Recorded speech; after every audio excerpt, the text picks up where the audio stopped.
पहली बार किसी आयोग के माध्यम से एक कार्यशाला का आयोजन किया और आयोग किस प्रकार से कार्य करे, किस प्रकार से सामान्य जन का कल्याण हो सके, इन सब विचारों को प्राप्त करने के लिए उन्होंने पूरे प्रदेश के 53 जिलों से सब प्रतिनिधियों को बुलाया और उनकी 2 दिवसीय कार्यशाला की। उसके माध्यम से जो सुझाव आए, जो प्रमुख रूप से जो सुझाव आए वो यह है कि जो सामान्य वर्ग कल्याण आयोग है, ये सर्वप्रथम इस आयोग को सामाजिक न्याय विभाग से अलग करके इसे सामान्य प्रशासन विभाग में दिया गया ताकि यह आयोग सक्षम बन सके।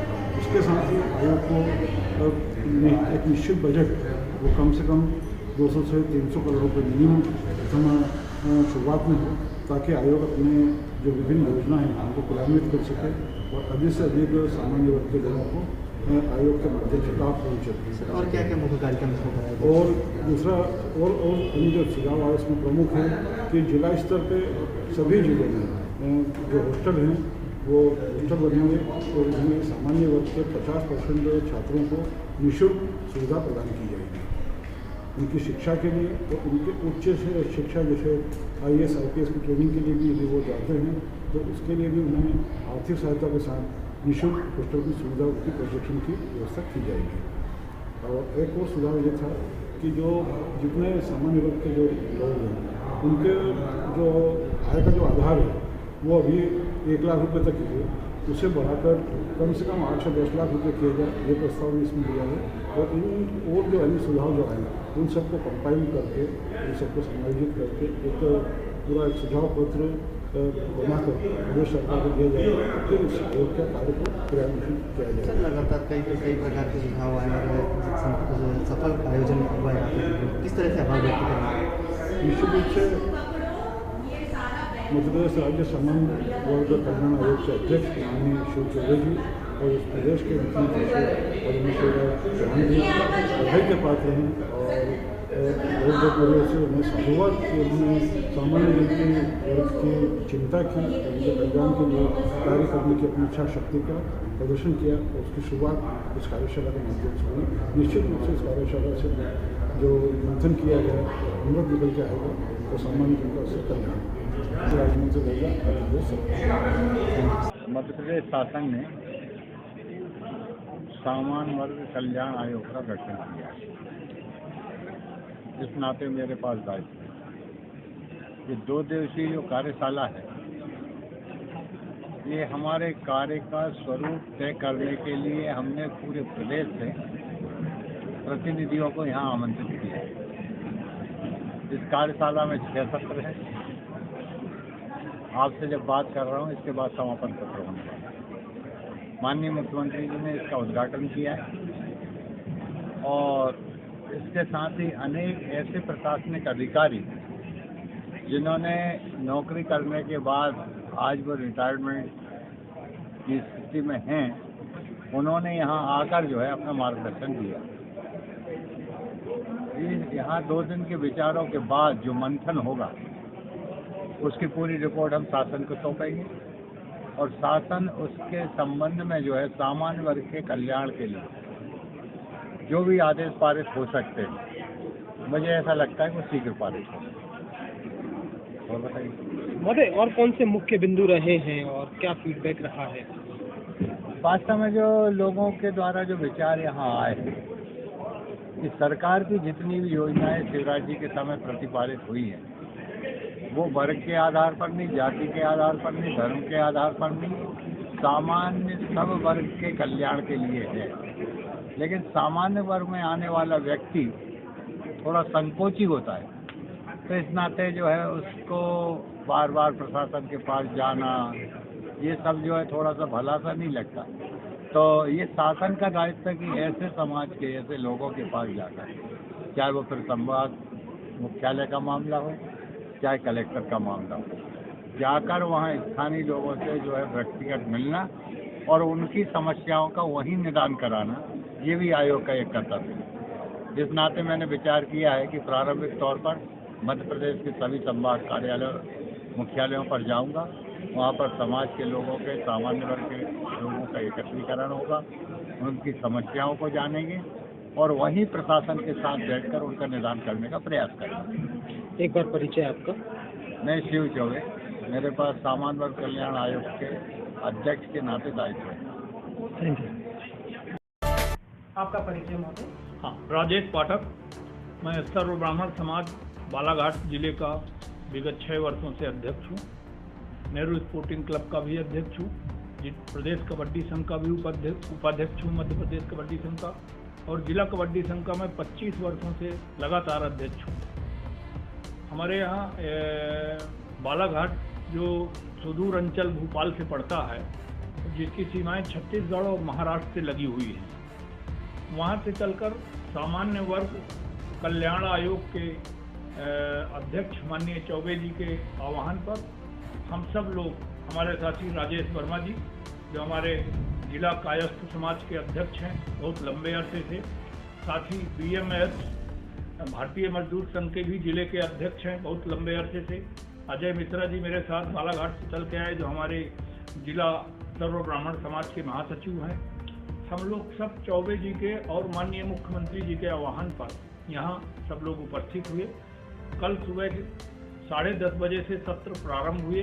अब ये आज 24 तारीख को समापन के अवसर पर ये कार्यक्रम पहुंच गया है। 2 दिनों में सबसे महत्वपूर्ण बात ये समझ में आई कि पिछले 72 साल से इस देश में सरकारें बन रही हैं। 75 साल पहले देश आज़ाद हुआ था, लेकिन ये 2008 के पहले तक जब भारतीय जनता पार्टी की सरकारें बनी, उसके पूर्व तक किसी ने सामान्य वर्ग का कोई ख्याल नहीं किया। सबसे महत्वपूर्ण बात यह है कि आज कम से कम सामान्य वर्ग की बात हो रही है। बाकायदे उसके लिए चिंतन शिविर लगाए गए। आज 2 दिनों से सबको बुला के सबके सुख दुख के हाल पूछा चौबे जी ने। कार्यशाला आयोजित की गई। तो इस कार्यशाला से 2 दिन की जो निकल के अमृत आया, जैसा कि मुख्यमंत्री महोदय जी ने कल बोला कि आप 2 दिन में जो अमृत निकालोगे, जो आदान प्रदान विचारों का होगा, उन विचारों के आदान प्रदान से जो अमृत निकलेगा, आयोग के अध्यक्ष माननीय चौबे जी सरकार के पास तक पहुंचाएंगे और सरकार उस पर अमल करेगी, जिससे ज़्यादा से ज़्यादा जो सामान्य वर्ग के प्रतिभाशाली और गरीब लोग जिनको ज़रूरत है ये सब चीज़ों की, उनको आवश्यकता के अनुसार उनको उसका लाभ मिल सके। और सामान्य वर्ग जो अभी तक अपनी बात को कह ही नहीं पाता था, उसको माननीय मोदी जी ने, देश के प्रधानमंत्री जी ने 10% का आरक्षण देके आखिरकार एक नई शुरुआत की। और हम सब लोग राष्ट्र के प्रधानमंत्री माननीय मोदी जी का, माननीय मुख्यमंत्री शिवराज सिंह चौहान जी का, हमारे आयोग के अध्यक्ष माननीय चौबे जी का बहुत ही अभिनंदन, वंदन और आभार व्यक्त करते हैं कि उन्होंने कम से कम सामान्य वर्ग की चिंता की। महोदय, आज जो कार्यशाला में जो विचार विमर्श हुए हैं, क्या प्रमुख बिंदु थे और जैसा कि आप बालाघाट से हैं, किस प्रकार के विचार रखे आपने? देखिए, अत्यंत महत्वपूर्ण विषय था। आज तक के इतिहास में मुझे लगता है कि ऐसी कभी परिस्थिति नहीं बनी कि किसी भी व्यक्ति ने या किसी भी आयोग के अध्यक्ष ने या किसी भी सरकार ने सामान्य वर्ग के लिए कोई काम करने का प्रयास, सामान्य वर्ग के लिए कोई काम करने का दिमाग में विचार भी मन में लाया। हम साधुवाद देते हैं, धन्यवाद देते हैं इस सरकार को, माननीय हमारे इस निर्धन आयोग, कल्याण आयोग के अध्यक्ष आदरणीय श्री सिंह चौबे जी को, कि जिनके अथक प्रयासों से ये कार्यक्रम संपन्न हुआ और उसमें पूरे प्रदेश के लोगों ने पूरी बहुत महत्वपूर्ण तरीके से अपनी सहभागिता उसमें दिखाया और लोगों में बड़ा उत्साह का वातावरण था। उनको लगा कि हमारी कोई सुनने वाला व्यक्ति वहाँ पे पहुँचा है और ये कार्यशाला बड़ी सफल रही। हम समझते हैं कि इसके सार्थक परिणाम प्राप्त होंगे। मैं बालाघाट से राजेश वर्मा, जिला अध्यक्ष कायस्थ समाज से हूँ। हम लोग यहाँ सामान्य वर्ग की बैठक में आए हुए हैं और सामान्य वर्ग की बैठक जो है वो सामान्य वर्गों के लिए सकारात्मक रही और यहाँ पे सामान्य समाज के लिए जो है अनेक महत्वपूर्ण मुद्दों पर चर्चा हुई और उस पर कई निर्णय हुए। माननीय शिव चौबे जी, माननीय मुख्यमंत्री जी द्वारा भी जो है वो उन्होंने यहाँ पे भरे मंच पे कार्यशाला में हम सभी लोगों से निवेदन किया कि और सामान्य वर्ग के संबंध में जो उन्होंने अपने एक महत्वपूर्ण भूमिका अदा करते हुए जो उन्होंने जो निर्णय लिया है और इसकी बड़ी भूरी प्रशंसा की गई। हम लोग भी कायस्थ समाज की तरफ से इसकी भारी प्रशंसा करते हैं कि इस तरीके से ऐसे कार्यक्रम होते रहना चाहिए, क्योंकि सामान्य वर्ग बहुत पिछड़ा हुआ है और बहुत दबा हुआ है और अब जो है अब समय आ गया है कि सामान्य वर्ग को सामने आकर जो है अपनी मांगों के लिए खड़े होकर आंदोलन प्रदर्शन के माध्यम से या इस आयोग के माध्यम से अपनी मांगों को हम पूरी कर पाएँ। निर्णय देखिए, अभी तो आयोग नवीन गठित हुआ है और विभिन्न विषय समस्त जिलों से आए और लगभग 52 जिलों के सभी समस्त जिलों से पदाधिकारी और पार्टिसिपेंट्स इसमें पार्टिसिपेट किए और विषय ये रहा कि इसमें आयोग की अनुशंसा के लिए बेहद सारगर्भित सुझाव दिए गए और समस्त जिलों से सुझाव बहुत ही प्रणम्य सुझाव आए, जिसकी अनुशंसा आयोग बहुत उत्कृष्ट स्तर पर कर सकती है और हमारे सामान्य वर्ग के लोग उसमें लाभान्वित हो सकते हैं। फिर वह चाहे शिक्षा का विषय हो, स्वास्थ्य का विषय हो या फिर लाइवलीहुड का विषय हो, जीविकोपार्जन से जुड़े हुए विषय हो या रोजगार और वृत्ति का विषय हो, तो बच्चों का इसमें बच्चों की शिक्षण व्यवस्था, शैक्षणिक अभियोग्यता के आधार पर उनके हॉस्टल्स डेवलप हो और अन्य सभी जो गवर्नमेंट की कल्याणकारी योजनाएं हैं तो वो हमारे आयोग के माध्यम से जन जन तक हमारे सामान्य वर्ग के बच्चे, महिलाओं और अन्य वर्ग तक कैसे पहुंचे, उसकी सुदृढ़ व्यवस्था एक चरणबद्ध तरीके से करने की जो रणनीति तय की गई, जिसकी अनुशंसा और सिफारिश उस सुझाव के आधार पर सामान्य वर्ग कल्याण आयोग के हमारे अध्यक्ष, माननीय अध्यक्ष संप्रेषित करेंगे सरकार तक। और हमें पूरा विश्वास है समस्त जिले से आए हुए जनप्रतिनिधियों के माध्यम से और उनकी तरफ से जो सुझाव गए हैं उस पर सिफारिशें आयोग बढ़ चढ़ कर करेगा और उससे हमारा पूरा प्रदेश लाभान्वित हो गया। एक उत्साह का विषय है भाई साहब हम लोगों के। सामान्य वर्ग की महिलाओं के लिए कुछ विशेष रहा क्या? सामान्य वर्ग की महिलाओं के लिए विशेषकर मैंने सुझाव दिया कि इनके लाइवलीहुड के लिए, क्योंकि सामान्य वर्ग की महिलाएं तो हर महिलाएं स्वाभिमानी होती हैं, किंतु सामान्य वर्ग की चूंकि ये वाचिक परंपरा की गृहिणियां होती हैं अधिकतर, तो ये महिलाएं अत्यधिक स्वाभिमानी होती हैं, तो इनके भीतर कुछ छुपे हुए स्किल हैं, कुछ कौशल इनके छुपे हुए हैं या हिडन होते जा रहे हैं, उन पर स्किल डेवलपमेंट के बहुत सारे कोर्सेज चला के और इसके बाद उसको लाइवलीहुड से जोड़ना और उनको प्लेसमेंट देने का सुझाव ऐसा हमने दिया है, जिसकी सिफारिश आयोग सरकार शासकीय स्तर पर करेगा और हमें पूरा विश्वास है देश के यशस्वी आप क्षमा करिएगा मुझे प्रदेश के यशस्वी मुख्यमंत्री से कि वो इसका इम्प्लीमेंटेशन भी करेंगे और आगे आने वाले समय में सामान्य आयोग सामान्य ही होगा। मेरा परिचय विजय लक्ष्मी शुक्ल, मैं आध्यात्मिक क्षेत्र में, सामाजिक क्षेत्र में कार्य कर रही हूँ और आप सबसे जुड़ी रहती हूँ निरंतर। लेखिका हूँ, कवयित्री हूँ, आध्यात्मिक धारा की छंदकारा हूँ। ठीक है, थैंक यू। हाँ बोलिए। मैं श्रीमती सावित्री बहन उज्जैन से हूँ और इस कार्यशाला में 2 दिन से हम यहाँ पर पूरी कार्यशाला में भाग लिया और मैं सोचती हूँ कि हमारे प्रदेश के जो मुख्यमंत्री हैं और इस मध्य प्रदेश सामान्य वर्ग आयोग के कल्याण आयोग के जो अध्यक्ष हैं आदरणीय चौबे जी, इनके जो मेहनत है और उनके द्वारा जो ये कार्यशाला आयोजित की गई, वास्तव में ये कार्यशाला सफल होगी। इतने पूरे जिले से जो प्रतिनिधि आए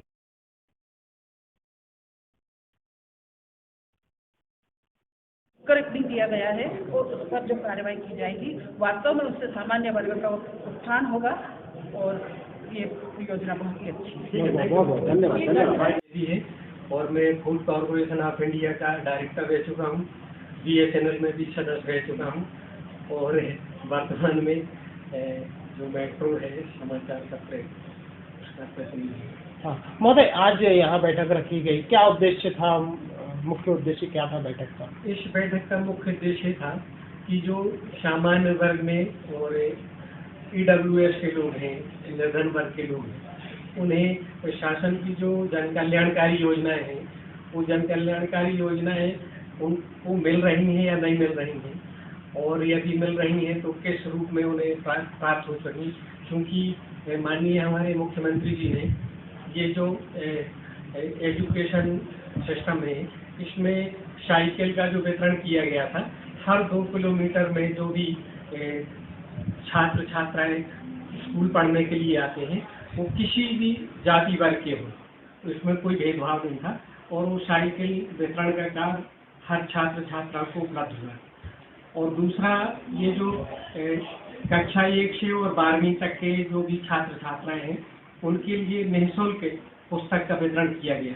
इसमें भी कोई नहीं था कि हमारे पर्टिकुलर कोई इकट्ठा गया हो, ये कुछ नहीं था। मैंने सारे जितने भी छात्र छात्राएं हैं कक्षा 1 से 12वीं तक सभी को निःशुल्क पुस्तकों का वितरण किया गया है और वो सभी छात्र छात्राएं उसका अध्ययन करके लाभ ले रहे हैं। तो ये सारी चीज़ें बताने के लिए ये एक कार्यशाला रखी गई थी कि इस कार्यशाला के माध्यम से लोगों को जो लोक कल्याण की भावना है, जन हितकारी जो योजनाएं हैं, वो शासन की क्या क्या हितग्राही मूलक योजनाएं हैं, उनका लाभ और उनका प्रचार प्रसार किस गति से हो, तो ये लोगों को पता चले।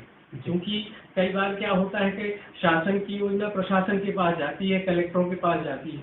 अब कलेक्टर की पर्टिकुलर जो इकाइयाँ होती हैं वो गवर्नमेंट इकाइयाँ होती हैं, तो एक आम आदमी तक वो चर्चाएं नहीं पहुंच पाती, आम आदमी तक वो लाभ नहीं मिल पाता, क्योंकि इसका जो प्रचार प्रसार का माध्यम है गवर्नमेंट का, वो इस तरह का नहीं है कि अंतिम व्यक्ति जो गांव में रहता है उसको पता चले कि सरकार की ये कल्याणकारी योजना है, उस योजना का लाभ मुझे मिलना चाहिए। तो सरकार की तो योजनाएं कई तरह की हैं जो पब्लिक से छू के माने सबको मिल सकती हैं, लेकिन जानकारी के अभाव में और योजनाओं का लाभ जो है वो सही व्यक्ति तक नहीं पहुंच पाता। इसी उद्देश्य से सही रखा गया। बहुत बहुत धन्यवाद। ठीक। अपना परिचय? रामनारायण द्विवेदी, पन्ना। AWS का जो आरक्षण दिया था उस आरक्षण को ठीक प्रकार से लागू किया जाए, पात्र व्यक्तियों को उसका लाभ मिले। मध्य प्रदेश में सामान्य वर्ग आयोग बना हुआ है। इस सामान्य वर्ग आयोग के माननीय अध्यक्ष चौबे जी ने इसकी ओर पहल करी। पहल करके 2 दिन का एक सेमिनार हुआ। सेमिनार में सुझाव लिए गए। इन सुझावों के आधार पर ये बोर्ड और सरकार मिलकर के निर्णय करेंगे कि सामान्य वर्ग के लोगों को किस प्रकार लाभ, 10% लोग जो है किस प्रकार लाभ दे सकता है।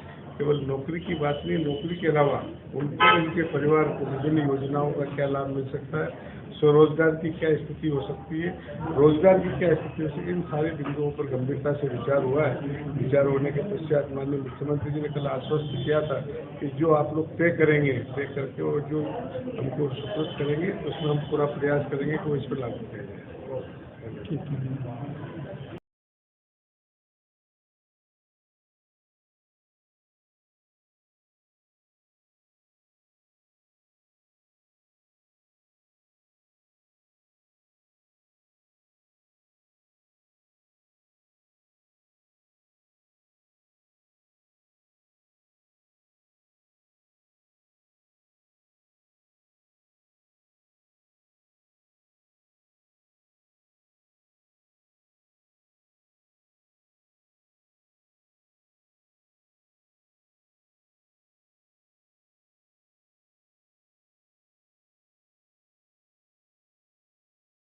मैं पूर्व पार्षद हूँ भोपाल जिले से, और आज हम लोग जो आक्रोश रैली निकाली है संध्या साहू जी के नेतृत्व में, हमने ये समाज पूरा मध्य प्रदेश से भी और कृपया अपने स्थान पर बैठ जाएं। आज की हम सभा प्रारंभ कर रहे हैं। आज सरकार को जगाना है कि जो अत्याचार महिलाओं के साथ हो रहा है वो अत्याचार ना हो, क्योंकि उस एक बेटी ने अपना दर्द बताया है और दर्द के साथ उसके परिवार कितनी संख्या में महिलाएं मौजूद हैं यहाँ पे? देखो क्या बाहर से भी काफी महिलाएं आ रही हैं और कम से कम 5 से 7 हजार महिला भोपाल में। प्रदेश के मुखिया ने पिछले दिन 17 साल का सफल कार्यकाल का आह्वान किया।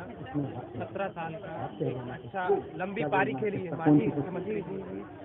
क्या कहेंगे इस विषय? नहीं, मुख्यमंत्री जी ने वो तो राजनीति एक मुद्दा हो गया, हम तो समाज के प्रतीक हैं। समाज में जो बेटी को मतलब परेशानी हो रही है उस मुद्दे के मुखिया तो वही है, तो प्रदेश के मुखिया हैं, तो उन्हीं को बता रहे हैं हम स्थान पर बैठ जाएं ताकि हम आज हमारी समाज की बिटिया के साथ क्या हुआ वही आक्रोशी तो हम बता रहे हैं। मीडिया के निर्देश पर बेटी को न्याय चाहिए। यहाँ पर हम मुख्यमंत्री जी के 17 साल के सफल कार्यकाल के विषय में क्या कहेंगे? महिलाएं इकट्ठा है, आक्रोश निकाल रही हैं। हाँ, लेकिन हमको बेटी के लिए न्याय चाहिए, सामाजिक काम है। हाईकमान तो वही है ना मध्य प्रदेश। तो उनसे भी नवीन बोलिए, आपको पहले हमें न्याय चाहिए मुख्यमंत्री जी से, शिवराज चौहान जी से। इस लड़की को न्याय चाहिए और हम सब इसीलिए इकट्ठे हुए हैं कि हमें न्याय मिले। और वो तो मामा है ना उस बच्चे के, और मामा काम करेंगे इस चीज के लिए और हमें जल्दी से जल्दी चाहिए। तो क्या आज इस आंदोलन की आवश्यकता थी जब भी उनके संज्ञान में ये मुद्दा आया बेटी को या आएगा? ये काफी टाइम आपने किया? नहीं, पूर्व में हमने तो नहीं किया, लेकिन काफी टाइम से ये चल रहा था। ज्ञापन दिया गया।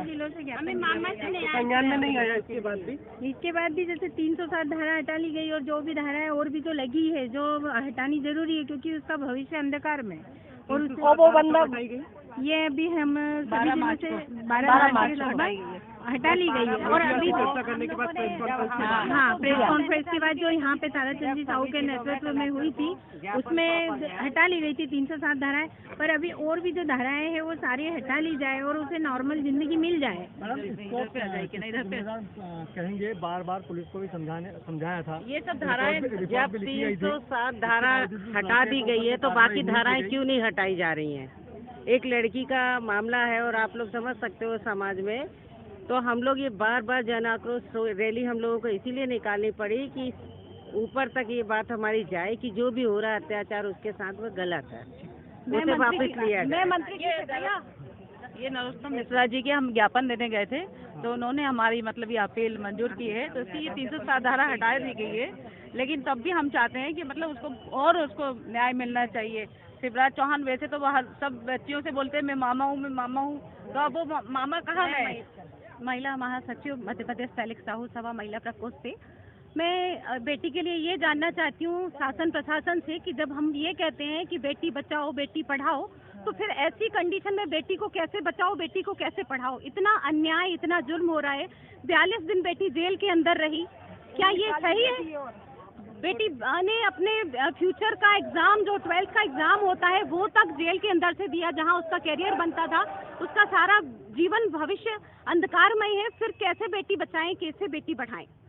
तो मैं इस बात के लिए बहुत निवेदन करती हूँ कि बेटी के ऊपर जो 307 तो हटाई गई धारा है कि हटा दी है, वो हटना चाहिए। 307 जैसा जुर्म हट सकता है तो बाकी धाराएं उसके ऊपर 10-12 धाराएं लगी, 325, 326 बहुत सारी धाराएं लगा दी गई हैं जो नॉर्मल है, उन्हें हटानी चाहिए। और संध्या साहू को इज्जत के साथ उसको न्याय देना चाहिए, क्योंकि अपराधी को कभी भी शरण नहीं देनी चाहिए किसी भी शासन प्रशासन को, क्योंकि ये ऐसा नहीं है कि आज बीजेपी का शासन है इसलिए हम यहाँ पर खड़े हुए हैं। ये शासन किसी का भी होता, बेटी के साथ अन्याय हम कभी भी बर्दाश्त नहीं करेंगे।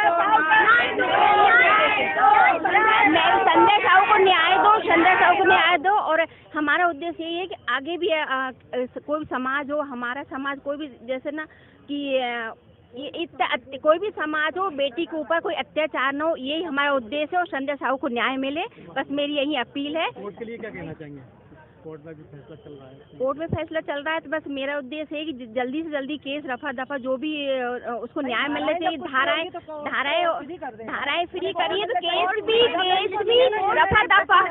शासन के कारण ये केस चल रहा है। शासन चाहे तो कोर्ट केस खत्म कर सकते हैं, कोर्ट केस खत्म होना चाहिए। आत्मरक्षा में अगर लड़की कुछ भी करे, कुछ भी कर सकती थी, वो उसे मार भी सकती थी, पर कहीं भी ऐसा कानून नहीं है जहाँ पर उसकी आत्मरक्षा के एवज में वो एक्शन नहीं ले सकती, उसको मार नहीं सकती।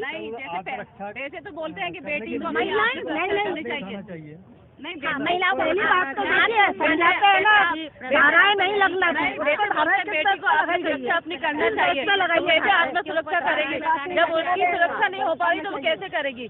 उसने अपनी आत्म सुरक्षा के लिए तो उसने मतलब आगे बढ़ी है, उसके मम्मी पापा आगे बाहर आए, उसका जबरदस्त में वीडियो बनाया गया है, तबकि उसका ना उसने उसके ऊपर मतलब लगी है, लड़की के ऊपर ना खून निकला है, कुछ नहीं था, लेकिन उस पर धाराएं लगा दी है और परेशान हुए। उसके परिवार वाले को जेल में बंद किया।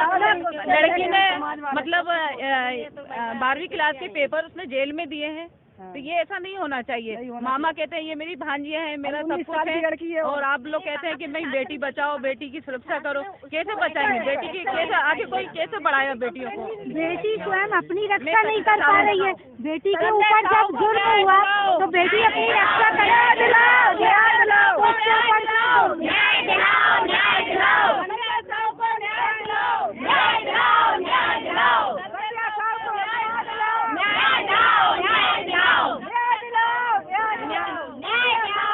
हर एक व्यक्ति का कलेजा इस घटना को सुनकर रो रहा है।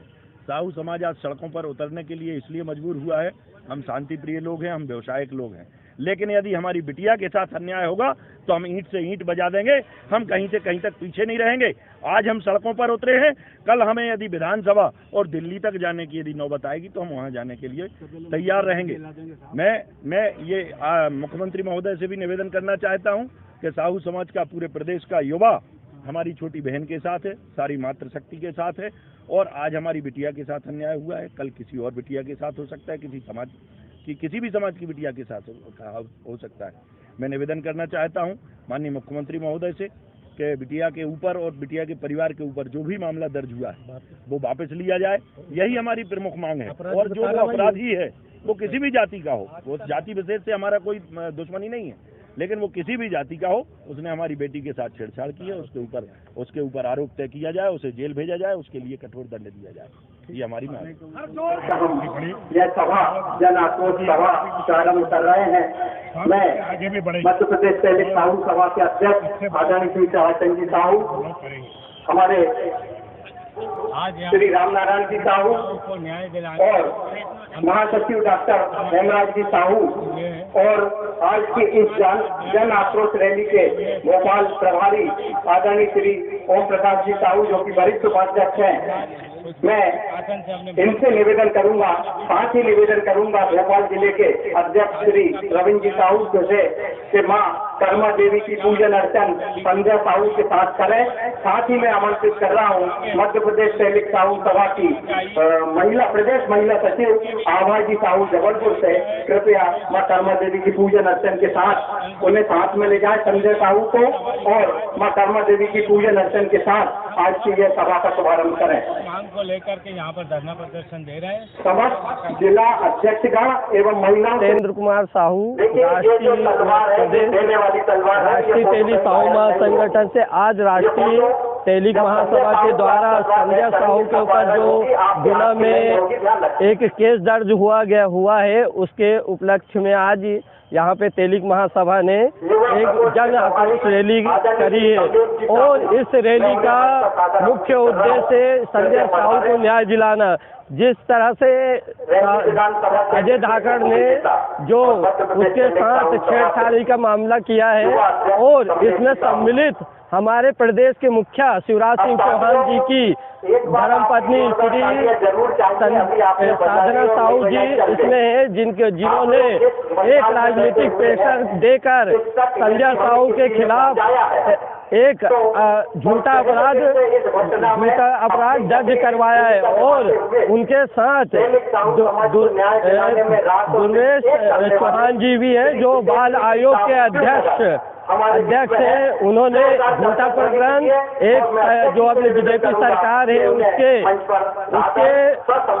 सरकार के प्रेशर से उन्होंने झूठा अपराध संजय साहू के खिलाफ दर्ज करवाया है। तो उससे पहले भी संजय साहू के खिलाफ एक झूठा मामला और आज से 1.5 साल पहले वहाँ पे थाने में दिया गया था, जिसका कोई भी निराकरण नहीं किया गया और पूर्ण फिर ये घटना हुई है जिसके आक्रोश रैली के नाम से साहू समाज यहाँ पे पूरा इकट्ठा है। और अगर इसके ऊपर सरकार ने उचित कार्रवाई नहीं की तो ये जन आक्रोश रैली सभी जिलों में की जाएगी और सरकार को सबक सिखाया जाएगा। और जिस तरह से मुखिया यहाँ पे शिवराज सिंह चौहान के उसमें चल रहा है कि भाई झूठे अपराधों का ये सिलसिला चलता नहीं रहेगा, इसका सबक ये तेली समाज सिखा के रहेगा। जो समाज इस देश में तेल निकालने का काम करता है वो इस सरकार का भी तेल निकाल सकती है। और इससे हम एक संदेश देना चाहते हैं कि तेली समाज आज तक किसी के सामने झुका नहीं है।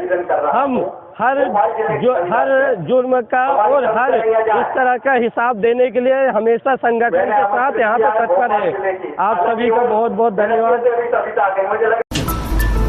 मैं खुशी के लम्हों की माला पिरोता हूँ, खूबसूरत यादों को सजाता हूँ, यादें जो कि याद रह जाती हैं। अपने घर और ऑफिस के प्रोग्राम को और भी खूबसूरत बनाने के लिए खूबसूरत फोटोग्राफी और वीडियो शूटिंग कराने के लिए संपर्क करें H/1931 housing board crore 82 road Bhopal. Contact 9669530217।